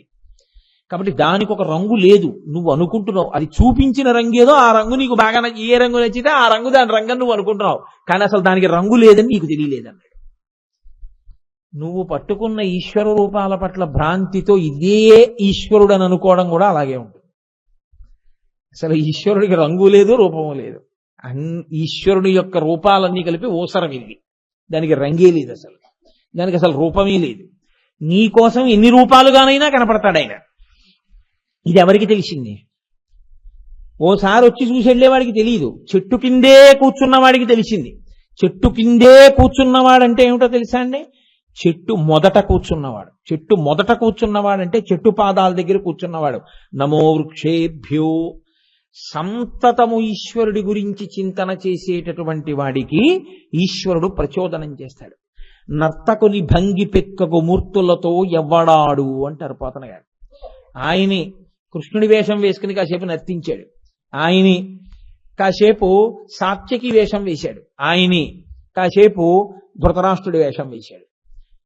ఆయన ధృతరాష్ట్రుడా, ఆయన కృష్ణుడా, ఆయన సాత్యక? ఆయన మూడు కాదు, ఆయన నటుడు. ఈశ్వరుడు కూడా అంతే. ఇది ఎవరికి తెలుస్తుందంటే చెట్టు కింద కూర్చున్న వాడికి తెలుస్తుంది. అంటే భక్తితో బాగా పట్టుకోవడానికి కూర్చున్నవాడు. భక్తితో బాగా పట్టుకోవడానికి కూర్చున్నవాడన్న మాటను మీరు ఎలా స్వీకరించవలసి ఉంటుందో తెలుసా అండి? ఆయన్ని చూడడం కోసమే, ఆయన్ని సేవించడం కోసమే, ఆయనని స్తోత్రం చేయడం కోసమే. ఏ ప్రతిఫలాపేక్ష లేదు. అలా చూడడం, అలా స్తోత్రం చేయడం, అలా పూజించడం అలవాటైన వాడి వెనక ఆయన వెంటబడతాడు, నువ్వు ఇది పుచ్చుకో అని. అందుకే రామకృష్ణ పరమహంస ఒక ఉపమానం చెప్తారు. నేను చెప్తున్నా ఇవాళంతా ఆ వరవల్లోకి వెళ్ళిపోతుంది ఏమిటో ఉపన్యాసం. ఆయన స్ఫురణలోకి వస్తున్నారు. ఆయన ఒక మాట చెప్పారు. ఓ పిల్లవాడు చెట్టు కింద కూర్చున్నాడు, చేతి నిండా బిళ్ళలు పట్టుకున్నాడు. బిళ్ళలంటే చాక్లెట్లు అంటున్నాం ఈ రోజుల్లో. పట్టుకున్నాడు. అలా వెళ్ళిపోతూ ఒక ఆయన కూర్చుని ఎదురుకున్నాను, బాబు నాకు బిళ్ళ పెట్టవన్నాడు. నావి అన్నాడు వాడు. ఇలా దగ్గరికి పెట్టేసుకున్నాడు, ఒక్క బిళ్ళ ఇవ్వలేదు. ఆయన ఇలా చూసినప్పుడల్లా ఎక్కడ తీసుకుంటాడో అని ఇలా దాచుకున్నాడు. ఆయన లేచి వెళ్ళిపోయాడు. 10 మంది వచ్చారు, అడిగారు, ఆయన ఎవరికి ఇవ్వలేదు. 11 ఆయన వచ్చి కూర్చున్నాడు. ఆయన ఈ పిల్లాడి వంక చూసి ఎంత బాగున్నాడో పిల్లాడు బిళ్ళలు అని ఓ నవ్వు నవ్వాడు. ఏమీ అనలేదు. ఆ పిల్లాడు ధైర్యంగా ఇలా చేతిలో పెట్టుకున్నాడు. తిను నాన్న, తిను, బిళ్ళలు తిను చక్కగాను అన్నాడు. ఇప్పుడు ఆ పిల్లాడు మెల్లిగా లేచి వచ్చి తాత బిళ్ళ తిను, తాత బిళ్ళ తిను, తాత బిళ్ళ తిను అని చేతిలో పెడుతున్నాడు. వద్దమ్మా, నాకొద్దు, నువ్వు తిన్నా, పిల్లలు నువ్వు తినాలి, బిళ్ళలు నాకెందుకు, నువ్వు తిను అన్నాడు. వాడు మీద పడి నోట్లో పెట్టి తాత తిను తాత నోట్లో పెడుతున్నాడు. నాకు కొంచెం చాలే అని కొరికి ఇచ్చేస్తే, కాదు తిను అని ఇంకోటి ఇంకోటి పెట్టేస్తున్నాడు. ఎవడు కావాలన్నాడో వాడికి ఇవ్వడు, ఎవడు నువ్వు తినన్నాడో వాడికి అన్నీ ఇస్తాడు. పిల్లాడు ఎటువంటి వాడో ఈశ్వరుడు అటువంటి వాడు. నువ్వు చేసే పూజ ఆయన కొరకే అయితే, నువ్వు చేసే సేవ ఆయన కొరకే అయితే, నువ్వు చేసే స్తోత్రం ఆయన కొరకే అయితే, దానిలో నీకు ఇంకే ప్రతిఫలాపేక్ష లేకపోతే, నువ్వు కేవలం అలా చేయకుండా ఉండలేక చేయడం నీ అలవాటుగా మారిపోతే ఆయన నీ వెంట పడ్డం అలవాటుగా ఆయనకుంటుంది. ఈ స్థితికి వెళ్ళిన వాడెవడో వాడికి ఈశ్వర దర్శనం యథార్థంగా కనపడుతుంది. అప్పుడు వాడికి అంతటా ఈశ్వరుడు కనపడతాడు. అలా కనపడని వాడిని చూస్తే ఆశ్చర్యంగా ఉంటుంది. అలా ఎలా కనపట్టలేదురా వీడికి అంటాడు ఆయన. ఇలా ఎలా కనపడుతోంది ఆయనకంటాడు వీళ్ళు. చాలా మందికి కనపడరు కాబట్టి కనపడిన ఒక్కడిని చూసి పిచ్చాడంటారు. ఎందుకో తెలుసా అండి, లోకంలో జ్ఞానులందరినీ పిచ్చాళ్ళని ఎందుకన్నారు అనుకుంటున్నారు? రామకృష్ణ పరమహంసని పిచ్చాడింది లోకం. అందుకే శంకరుడికి ఓ పేరుంది, ఉన్మత్త శేఖరాయన మహా పిచ్చాళ్ళకి పెద్ద పిచ్చాడు ఆయనని. ఎందుకంటే ఎవరికీ అర్థం కాడు. మన పిచ్చంతా సంసారం పిచ్చి, ఆయన రాశీభూతమైనటువంటి జ్ఞానం, ఆయన మనకు అర్థం కాడు. పిచ్చివాడంటే మనసు లేదని మీరు అనుకోకండి, పిచ్చివాడంటే ఆలోచన లేదని మీరు అనుకోకండి. నాకు ఎప్పుడూ ఒక విషయమే జ్ఞాపకానికి వస్తుంది. నేను ఒకసారి పద్మప్రియ సినిమా హాల్లో సినిమా చూసి బయటకు వచ్చేస్తున్నాను. అది కొండెక్కినట్టు ఎక్కాలి స్కూటర్ ఎట్టుకుని పైకి ఎక్కి బ్యాలెన్స్ చేసుకోవడానికని అక్కడ ఆగాను ఒకసారి టర్న్ తిరగడానికి. ఆ డ్రైనేజీ బద్దలైపోయింది, చిన్న రాయి ఒకటి పక్కకి తప్పుకుంది, మురుగుడు నీరు బుడగలతో వెడుతోంది. అక్కడ ఒక అతను కూర్చుని చక్కగా పద్మాసనం వేసుకుని ఓ సిగరెట్ పెట్టిలో ఉన్నటువంటి ఓ అట్టముక్క తీసి దాన్ని చివర ఉద్ధరణికి ఉండేటటువంటి దానిలా చేసి కాడలా పెట్టుకుని తీసి ఆ మురుగునీరు ఇలా పోసుకుని ఓం కేశవాయ స్వాహ, ఓం నారాయణాయ స్వాహ అంటున్నాడు. నేను అలా ఉండిపోయాను కాసేపు. అతనికి ఏదో జన్మజన్మాంతర సంస్కారం ఉంది. ఇప్పుడు ఆ క్షణంలో అతని మనసులో ఏదో ఈశ్వరారాధన చేస్తున్నాడు. అతనికి ఇది ఉద్ధరిణి కాదని తెలియదు, ఇది పంచపాత్ర కాదని తెలియదు, అతను తీసుకుంటున్నది శుద్ధమైన జలం కాదని తెలియదు. కానీ అతని మనసులో ఏ భావన ఉండడం వల్ల అలా తీసుకోగలుగుతున్నాడో నీకు అందుకోలేవు, నీకు తెలియదు, నీకు ఆయన అర్థం కాలేదు కాబట్టి నువ్వు ఆయన్ని పిచ్చాడు అంటున్నావు. కానీ వీడికి అర్థం కాకుండా ఇలా తిరుగుతాడేంటి ఇక్కడ ఆచమనం చేసి పూజ చేసుకుంటుంటే అని అనుకుంటున్న ఆయనకి నువ్వు పిచ్చాడు కాదు. కాబట్టి పిచ్చి అంటే ఏదో మామూలు పిచ్చి అనుకోకండి. జ్ఞానంలో ఆయనకి అంతటా ఈశ్వరుడు కనబడతాడు, మనకి నామరూపాలు కనబడతాయి. అందుకని పిచ్చాడంటాం. రామకృష్ణ పరమహంసని శిష్యులు పల్లకీలో తీసుకెడుతున్నారు. రోజు సాయంకాలం అసుర సంధ్య వేళ అవుతోంది. వేశ్యలందరూ వేశ్యవాడలోంచి బయటికి వచ్చి తలుపుల దగ్గర నిలబడ్డారు. వీటిలో అలా వెళ్ళిపోతూ వాళ్ళకి ఎవరు వాళ్ళ కంటికి నచ్చితే వాళ్ళ దగ్గరికి వెడతారని. పరమహంస ఎందుకో తెర తీసి ఇలా బయటికి చూశారు. ఒక్కసారి పల్లకీలోంచి ఆయన దూకేశారు. ఇప్పుడు పల్లకీ పట్టుకున్న వాళ్ళు ఒక్కసారి కుదుపు కదండి, ఆశ్చర్యపోయారు. ఇదేమిటి ఈయన వీటిల దగ్గరికి వెళ్ళిపోతున్నారు వేశ్యవాళ్ళని. ఆయన పరిగెత్తుకుంటూ వెళ్ళిపోయి ప్రతి వేశ్య కాళ్ల మీద పడిపోయి నా తల్లి కాళి, నా తల్లి కాళి, నా తల్లి కాళి అంటున్నారు. ఆయన్ని బలవంతంగా కాళ్ళు చేతులు పట్టుకుని పల్లకి ఎక్కించి తీసుకొచ్చారు.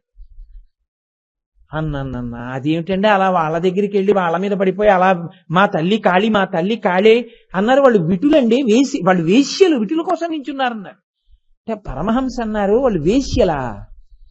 నాకు అసుర సంధ్య వేళ అవుతుండగా శంకరుడు ఇంటికొస్తాడని స్వాగతం చెప్పడానికి గుమ్మంలోకి వచ్చి నించున్న నా తల్లి కాళికాంబ కనపడింది, మా అమ్మ ఇన్ని రూపాయలతో కనపడిందని నేను పాదములకు మొక్కాను, నాకు వేశ్యలు కనపడలేదే అన్నారు.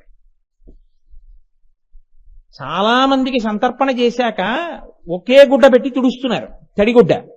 పరమహంస చూశారు అలా వస్తూ, ఆగండి ఆగండి ఆగండి ఆగండి ఆగండి, ఇదంతా భోజనం చేసింది నా తల్లే, సహస్రశీర్షవదన, ఇన్ని రూపాయలతో మా అమ్మ అన్నం తింది. ఇక్కడ మా అమ్మ అన్నం తిన్న చోట ఒక్క తడిబట్ట పెట్టేలా తీస్తారా?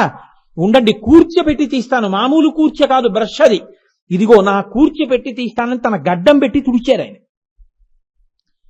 ఈ దృష్టికోణం నీకొస్తే చూసేవాళ్ళు ఆయన పిచ్చాడేంటి, ఆ గడ్డంతో తుడుస్తాడు ఏంటంటారు. కానీ ఆయన నీకెలా అర్థమవుతాడు? అందుకే మహాపురుషులైన వాళ్ళు అన్నారు, రామకృష్ణ పరమహంసకు పట్టిన పిచ్చి నాకెప్పుడు పడుతుందో అన్నారు.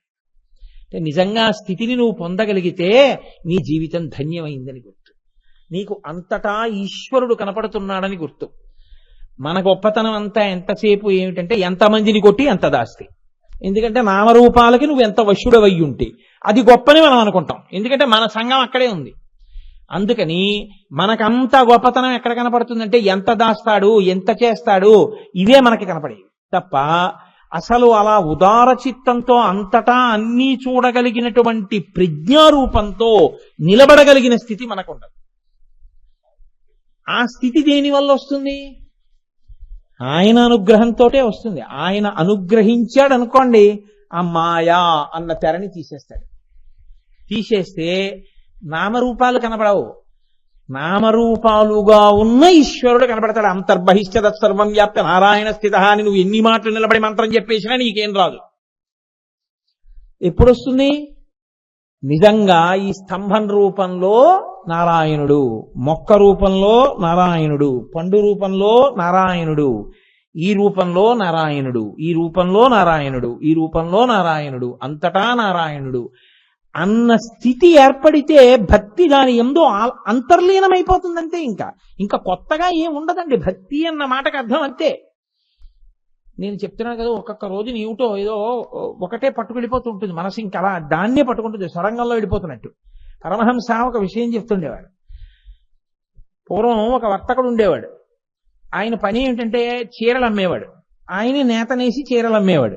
ఎవరైనా వచ్చి చీర ఎంత అని అడిగారు అనుకోండి, అయ్యా ఇది తయారు చేయడానికి నేను తీసుకొచ్చిన ఇందులో వాడబడినటువంటి దారం 6 అణాలు, నేను ఇచ్చిన కూలి 2 అణాలు, నేను వేసుకున్న లాభం 2 అణాలు, ఈ చీర 10 అణాలు, మీరు తీసుకుంటే నాకు 2 అణాలు వస్తుంది, మీరు తగ్గించేయమంటే 2 అణాలు తగ్గించేస్తాను, నాకు ఏ నష్టం రాకుండా ఉండాలంటే. మీరు ఇవ్వాలనుకుంటే 2 అణాలు ఇవ్వచ్చు, లేదా 1 అణా అన్న ఇస్తే నా పొట్ట పోసుకోగలుగుతాను. అందరూ ఆయన్ని చాలా మెచ్చుకుని ఆయన చెప్పిన డబ్బిచ్చి ఆయన చీరలు పుచ్చుకునేవారు. ఆయన అలా అని 1 అర్ధనా పుచ్చుకునేవాడు కాదు. ఆయన ఎందుకు అలా చెప్పేవాడంటే ఆయన ఎప్పుడు ఎవరిని చూసినా ఈశ్వరుడికి చెప్తున్నాను, అబద్ధం ఎందుకు, ఈశ్వరుడికి చెప్పి తింటున్నాను, 2 అణాలు లాభం వేసుకు తింటున్నాను ఈశ్వర అని చెప్తాను. ఈశ్వరుడే వచ్చి ఆ చీర కొనుక్కుంటున్నాడు. నన్ను పోషించడం కోసమని నేను పెట్టిన పెట్టుబడి పైన 2 అణాలు ఇవ్వడానికి సర్వేశ్వరుడు వస్తున్నాడు లోపలకని ఈశ్వరుడికి చెప్తున్నానని చెప్పేవాడు. ఆయనకి వ్యక్తులు కనపడేవారు కాదు, చీరలు కొనుక్కోవడానికి వస్తే ఈశ్వరుడు కనపడేవాడు. ఆయన ఒక రోజు రాత్రి నిద్ర పట్టక ఈశ్వరుణ్ణి తలుచుకుంటూ ఆ వీధిలోకి వచ్చి నిలబడ్డాడు. చీకటి పడిపోయింది. రాజుగారి కోటలో దొంగతనం చేసి దొంగలు అలా వెళ్ళిపోతూ, చాలా బరువు ఉందిరా ఎత్తుకొచ్చిందంతాను, గోడలు జారిపోతున్నాయి, ఆ గోడలు ఎక్కాం, గొంతులు ఎక్కాం, మోసేవాడు ఎవరైనా ఉంటే బాగుంది అనుకుంటే ఈయన కనబడ్డాడు. ఏమయ్యా నువ్వు మోస్తావా ఈ సామాను కొంచెం అన్నారు. ఈశ్వరుని ఆదేశం అది అయితే అంతకన్నా కావలసింది ఏముంది, మీకు ఉపకారం చేయగలిగితే అలాగే మోస్తానన్నాడు. తల మీద పెట్టుకున్నాడు, తీసుకెడుతున్నాడు. వాళ్ళు ఏదో మాట్లాడుకుంటున్నారు, వాళ్ళు వెళ్తున్నారు. ఈలోగా ఈలలు వినపడ్డాయి, రక్షకభటులు వచ్చారు. దొంగలకు భయం కదండి, వాళ్ళు పారిపోయారు. ఈయన ఎందుకు పారిపోతాడు, ఈయన అలాగే నించున్నాడు. రక్షకభటులు వచ్చి ఏమిట్రా నీ తల మీదని మూట విప్పారు. రాజుగారి సొత్తు. ఈయన్ని తీసుకెళ్లి ఖైదులో పారేశారు. మర్నాడు పొద్దున్న న్యాయమూర్తి దగ్గరికి తీసుకెళ్లి నిలబెట్టారు. ఆయన నిర్భయంగా నిలబడ్డాడు. ఏమయ్యా ఎక్కడిది నీకు ఈ సొత్తు? రామచంద్రమూర్తి అనుగ్రహం వల్ల రాత్రి నిద్ర పట్టలేదండి, రామానుగ్రహం వల్ల వీధిలో నించున్నాను, రామానుగ్రహం వల్ల ఇప్పుడు నాకు అర్థమైన విషయం ఏంటంటే దొంగలు వచ్చారు, రామానుగ్రహం వల్ల వాళ్ళు నన్ను తల మీద పెట్టుకుని మొయ్యమన్నారు, రామానుగ్రహం వల్ల మోస్తూ వెళ్ళాను, రామానుగ్రహం వల్ల రక్షకభటులు వచ్చారు, రామానుగ్రహం వల్ల దొంగలు పారిపోయారు, రామానుగ్రహం వల్ల నేను దొరికిపోయాను, రామానుగ్రహం వల్ల రాత్రంతా ఖైదులో ఉన్నాను, రామానుగ్రహం వల్ల న్యాయమూర్తి అయిన మీరు పిలిచారు, రామానుగ్రహం వల్ల నిజం చెప్పమన్నారు, రామానుగ్రహంతో నిజం చెప్పాను, రామచంద్రుడు ఏం చేస్తే చేస్తాడన్నారు. ఈలోగా రక్షకభటులు వచ్చి అయ్యా రాత్రి దొంగలు దొరికారండి, అసలు పాపం ఈయన కాదుటన్నారు. ఆయన అన్నాడు, అరే చూస్తేనే తెలుస్తోందా ఈయన ఎంత నిజాయితీ పరుడో, విడిచిపెట్టేయండి అన్నాడు. రామచంద్రమూర్తి అనుగ్రహం వల్ల మీరు విడిచిపెట్టారు, నేను వెళ్ళొస్తానని వెళ్ళిపోయాడు. ఇప్పుడు ఆయనకి ఖైదులో పెట్టినప్పుడు బాధ లేదు, అడిగినప్పుడు ఖేదం లేదు, తాను చెప్పినప్పుడు ఆవేదన లేదు, తన్ని విడిచిపెట్టినప్పుడు మోదం లేదు, దొంగని పట్టుకున్నప్పుడు కొడుతూ తీసుకెళ్ళినప్పుడు ఆయనకి వ్యగ్రత లేదు. ఎందుకు లేదంటే ఇవన్నీ రాముడు చేయిస్తున్నాడు, నేను రాముడి చేతి వస్తువు, నా కర్మ ఇలా నశించిపోతోంది, నా పాపం పోతోంది. ఇప్పుడు ఆయనకి అంతటా రాముడే కనపడుతున్నాడు. ఇది భక్తి పండిపోతే జ్ఞానంగా మారిపోవడం. ఇది ఎలా పండుతుంది అంటే భక్తి వలన మాత్రమే పండుతుంది. భక్తి పండకపోతే ఒక్కనాటికి మీకు భవనామము సాక్షాత్కారమునకు రాదు. మీకు ఈశ్వరుల్లోనూ భేదాలు కనబడి, మనుష్యుల్లోనూ భేదాలు కనబడి, ఎప్పుడూ నామరూపాలు కనబడిన వాడికి భవనామం ఏమర్థం అవుతుందండి? ఇంకా మాయే ఉంటుంది వాడికి అంతే. ఎరుకమాలిన వారు బహువిధంబుల నిన్ను పేరుకొండ్రు అంటారు పోతన గారు. ఎరుక లేకపోతే వాడికి ఈశ్వరుడు కూడా చాలా రకాలుగా ఉన్నారంటాడు తప్ప ఒక్కడేనండి ఈశ్వరుడు ఇన్ని మూర్తులుగా ఉన్నవాడని వాడు అనలేడు అంటారు పోతన గారు. కాబట్టి పరమేశ్వరానుగ్రహము చేత నామరూపములుగా కనపడేటటువంటిది అంతటా నిండి నిబిడీకృతమై సర్వత్ర సర్వదా భవత్యసౌ, అంతటా అన్ని వేళలా ఆయనే ఉన్నాడు తప్ప వేరొకడు లేడన్న భావం నీకు ఎప్పుడు కలుగుతుంది? ఆ భవ భవ భవ భవ భవ భవ అన్న నామం బాగా పట్టుకుంటే ఆయన అనుగ్రహం నీకు కలుగుతుంది. కలగకపోతే ఏమవుతుంది? పట్టుకోకపోతే ఆ భవ కొంప ముంచుతుంది. ఎలా అవుతుందో తెలుసా అండి? భవం సంసారమై కూర్చుంటుంది. సంసారం అంటే ఎడతెరిపి లేని ప్రవాహము. ఇందులో ఏముంటుంది? భవ భయ ఖేద చిదే వందే అంటారు శంకరాచార్యులు వారు షట్పది స్తోత్రంలో. దానిలో భయం ఉంటుంది. ఎందుకో తెలుసా అండి? ఉన్నది పోతుందేమో, రావలసింది రాదేమో, అంతే. రెండు భయమే వాడికి ఎప్పుడు భయం. ఎందుకంటే నాకున్నది పోతుందేమో, నాకు రావలసింది రాకుండా వీడు అడ్డొస్తాడేమో, ఎప్పుడు భయం. ఆఖరికి ఈ భయం ఎక్కడి వరకు అంటే దీంతోనే ఉండిపోవాలి. నాన్నగారు వెళ్ళిపోయారు, తద్దినం పెట్టావు. తాతగారు వెళ్ళిపోయారు, తద్దినం పెట్టావు. పెద్దన్నగారు వెళ్ళిపోయాడు, తద్దినం పెట్టావు. పక్కింటి ఆయన వెళ్ళిపోయాడు, నువ్వు చూసావు, శ్మశానానికి వెళ్ళొచ్చావు. ఇది మాత్రం వెళ్ళకూడదంట ఏంటి? ఎలా ఉంటుంది ఇది? ఇది కూడా వెళ్ళిపోదు, వెళ్ళిపోతుంది. వెళ్ళిపోయినప్పుడు అక్కడికి జవాబు చెప్పవలసిన స్థితి వస్తుంది. లైన్లో నించోపెడతారు, ఇలా చేతులు కట్టు నించోవాలి. ఏమిటి చేశావు నువ్వు? నా దగ్గర ఉంది. ఎన్ని మాటలు వెళ్ళావో శ్రీశైలం. సాక్షి గణపతి కన్న తల్లి విసద్గుణావతి శాంభవి. వచ్చాడమ్మా, వీడు వచ్చాడు, శ్రీశైలం వచ్చాడమ్మా, 2-3 మాటలు వచ్చాడు పాపం. అనడానికి ఎప్పుడన్నా వెళ్ళావా? వెడితే 100 రూపాయలు అయిపోతాయని బెంగ నీకు. నువ్వు ఎప్పుడు వెళ్తావు? నీ వెంట వచ్చాయా? తల్లి గర్భము నుండి ధనము తాడెవ్వడు వెళ్ళిపోయడినాడు వెంటరాదు. లక్షాధికారైన లవణమన్నమె కాని మెరుగు బంగారంబు మింగబోడు.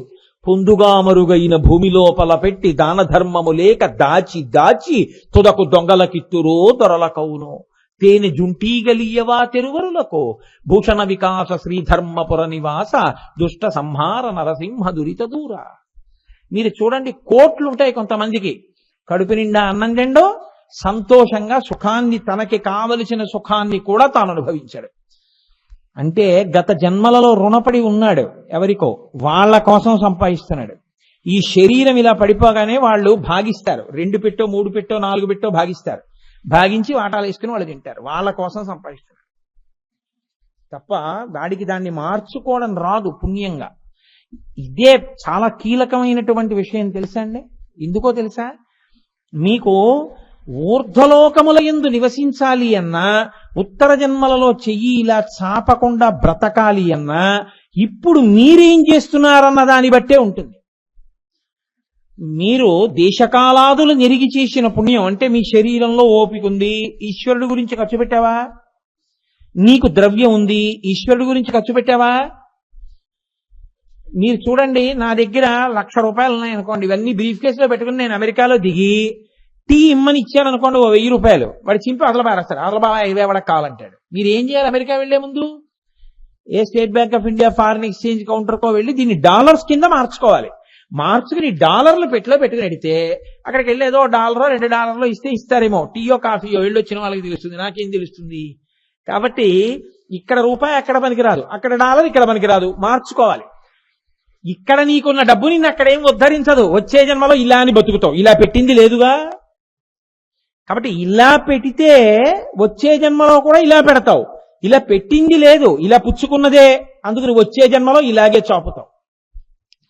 అలా చాపకుండా ఉండాలంటే ఇప్పుడు నీకున్నదాన్ని నువ్వు ఏమైనా ఇస్తున్నావా ఎవరికన్నా? కాబట్టి నీ కొరకు నువ్వు చేసుకోరా, పాడైపోతావు. లేకపోతే పరాశర భట్టర్లు శ్రీగుణరత్న కోశం చేస్తూ యద్భ్రూభంగా ప్రమాణం స్థిరచర రచనా తారతమ్యే మురారే వేదాంతా తత్వచింతాం మురభిదురసి యత్పాద చిహ్నైత్తరంతి భోగోపోద్ఘాత కైలీచులిఖిత భగవత్వైశ్వరూప్యానుభావ సానశ్రీ అస్మృణీతాం అమృతలహరి ధీలంఘనీయై అపాంగై అంటారు. చతుర్ముఖ బ్రహ్మగారు లక్ష్మీనారాయణుల కొడుకు కదా, జన్మ ఇచ్చేటప్పుడు ఆ కొత్త జన్మలోకి వెళ్ళవలసిన పుర్రి చేత్తో పట్టుకుని అన్ని రాసేస్తాట. ఆయుర్దాయం, చదువు అన్ని రాసి ఐశ్వర్యమో సైడ్ హెడ్డింగ్ పెట్టి అమ్మా లక్ష్మీదేవి వంక తిరిగి అమ్మా ఎంత ఇమ్మంటావు అని అడుగుతాడు. వీడి ఈ పుర్రె గతంలో ఉన్న పుర్రెగా ఉన్నప్పుడు దీని పేరేమిటి? ఈ పుర్రె పేరా అమ్మా ఫలానా అందేవాడు. అంటే కనుబొమ్మ ఇలా దింపింది. వాడా ఒకడికి పెట్టారు కదరా, వీడు ఎప్పుడు చెయ్యి చాపి తిననుగాక, ఏది ముట్టుకున్నా మట్టగుగాక వదిలేస్తాడు ఆ పుర్రెని. అమ్మవారి దగ్గర చెప్పాడు, అమ్మ ఫలానా పుర్రె, దీనికి ఐశ్వర్యం లేకపోవచ్చు, ఊపిరున్నంత కాలం నిన్ను సేవించిందమ్మా. ఈ పుర్రె దానికి ఉన్నదంతా 10 మంది కోసం వెచ్చించిందమ్మా. అసలు ఆ పుర్రె పేరు చెప్పేటప్పటికట అమ్మవారు అంటుంది ఇలా సంతోషంతో, యద్భ్రూభంగా ప్రమాణం, పైకెత్తిందా ఇంటి ముందు ఏనుగులు నిలబడే ఐశ్వర్యవంతుడని రాస్తాడు. ఆవిడ వాడా అనిలా దింపిందా అడుక్కు తింటాడని రాస్తాడు బ్రహ్మగారు. హరినాపి హరేణాపి బ్రహ్మణాపి సురైరపి లలాట లిఖితారేఖా పరిమాస్కం నశక్యతే. కాబట్టి అప్పుడు ఏడవడం ఎందుకు? ఇప్పుడు మార్చుకో జీవన విధానాన్ని. అందరినీ డబ్బు పెట్టేయమని శాస్త్రాలు చెప్పలేదు. దేవుడు వాక్కిచ్చాడుగా, కష్టంలో ఉన్నవాడిని ఓదార్పుగా మాట్లాడడం చేత కదా, కనీసం 10 మందికి ఓదార్పు వాక్యాలు చెప్పడం చేయలేవా? రామనామం చెప్పుకుంటూ కూర్చోలేవా? శ్రీరామ శ్రీరామ అంటూ రామనామం వ్రాయలేవా? గుడి చుట్టూ ప్రదక్షిణం చెయ్యలేవా? ఈశ్వరుడి పల్లకి మొయ్యలేవా? నీకు ఐశ్వర్యం ఉంది, కాస్త ప్రసాదం పెట్టించలేవా? శిథిలమైన శివాలయానికి పునర్నిర్మాణానికి నీ దగ్గరున్న ద్రవ్యాన్ని వెచ్చించలేవా? నీవు ఏం చెయ్యగలవో అది చెయ్యి. నువ్వు ఏదీ చెయ్యకుండా ఎంతసేపు నాకేముందని చేయను అంటే అదే ఇస్తాడు ఈశ్వరుడు. శంకరాచార్యుల వారు కనకధార చేయవలసిన అవసరం ఎందుకు వచ్చింది? వృద్ధ బ్రాహ్మణి యొక్క దారిద్ర్య స్థితి చూసి శంకర భగవత్పాదులు వచ్చి నిలబడ్డారు ఇంటి ఎదురుగుండా బ్రహ్మచారి రూపంలో. గృహస్థాశ్రమంలో ఉన్నది ఎందుకు అంటే బ్రహ్మచారికి సన్యాసికి అన్నం పెట్టడానికే. అటువంటి బ్రహ్మచారి వచ్చి భవతి భిక్షాందేహి అన్నారు. ఏముంది ఇంట్లో? ఇల్లంతా వెతికింది. భర్త గారు వెళ్ళాడు పాపం, ద్వాదశి ఆ ఉపవాస విరమణ చెయ్యాలి, ఎక్కడైనా ఏమైనా దొరికితే పట్టుకొద్దామని వెళ్ళాడు, ఏమీ లేదు. అయ్యో ఇంత గొప్ప బ్రహ్మచారి ఇంటి ముందుకు వచ్చాడు, ఏమీ లేదు. ఆవిడ ఏడుస్తూ ఇల్లంతా తిరుగుతోంది. శంకర భగవత్పాదులు చూశారు ఆవిడ కష్టాన్ని. చూసి లక్ష్మీదేవిని అడిగారు, అమ్మా ఆవిడికి ఐశ్వర్యం ఇయ్యమ్మా అన్నారు. ఆవిడ టకటక కొట్టింది కంప్యూటర్లో, కొట్టి చూసింది. కుదరదు శంకర. ఏమమ్మా గత జన్మలలో ఇలా పెట్టింది లేదు శంకర, ఇలా ఏమైనా పెట్టుంటే చెప్పు. ఇంత పెట్టుంటే దాన్ని అంతగా పుణ్యం వేసిస్తాను. అసలు ఇంత లేదు పెట్టింది, దాచుకోవడం తప్ప. ఏమిమ్మంటావు? ఏ వడ్డు పెట్టిమ్మంటావు? ఇవ్వలేను. అప్పుడు చేశారు కనకధారా స్తోత్రం. అమ్మా నువ్వివ్వకపోతే ఎవరిస్తారు? దిగ్భస్తిభిక్కనక కుంభముఖావ సృష్ట స్వర్వాహినీ విమలచారు జలప్లుతాంగీం ప్రాతర్నమామి జగతాం జననీమశేష లోకాధినాథ గృహిణీం అమృతాబ్ధిపుత్రీం. నువ్వు కాకపోతే ఎవరమ్మా ఇప్పుడు దోషం తీసేసేది?